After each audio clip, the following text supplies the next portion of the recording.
जिहादच्या नावाखाली इतर धर्मियांवर हल्ला करण्याचा आरोपींचा हेतू होता। एटीएस आणि एनआयएच्या मदतीनं यामागील सहभाग असणाऱ्यांचा शोध घेऊ। मीरा रोडमधील चाकू हल्ल्याप्रकरणी मुख्यमंत्री फडणवीसांची प्रतिक्रिया। कोल्हापुरात तरुणींचे आक्षेपार्ह व्हिडिओ बनवून ब्लॅकमेल केल्याप्रकरणी आरोपी शाहिद संदेची कबुली। शिरोली ग्रामस्थांकडून कडकडीत बंद पाळत घटनेचा निषेध, तर आरोपीच्या वडिलांनी गावकऱ्यांची माफी मागितली।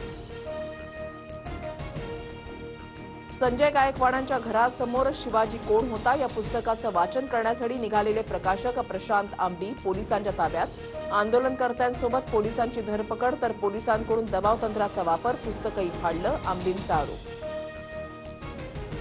40 वर्षांनी वाद उकरता विरोध करणाऱ्यांनी शिवाजी कोण होता हे पुस्तक तरी वाचलं का? मुख्यमंत्री फडणवीसांचं संजय गायकवाडांना खडे बोल, तर इतके वर्ष दुर्लक्ष, मग आता मुख्यमंत्र्यांनी पुस्तकाचं शीर्षक बदलावं, गायकवाडांचा फडणवीसांना सल्ला।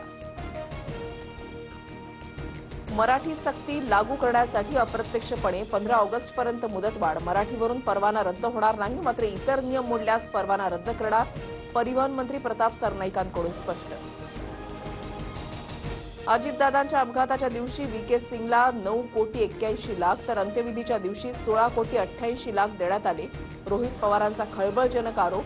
अपघाताच्या तारखेपासून आतापर्यंत व्हीएसआरला 145 कोटी मिळाल्याचाही दावा।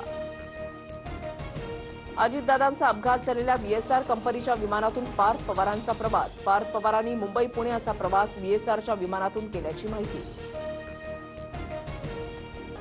म्हाडाच्या घरांसाठी ऑनलाईन अर्ज भरण्यासाठी 14 मे पर्यंत मुदतवाढ। 2,640 घरांसाठी अर्ज करण्यास म्हाडानं मुदत वाढवली। याआधी 29 एप्रिल होती अर्ज भरण्याची शेवटची तारीख।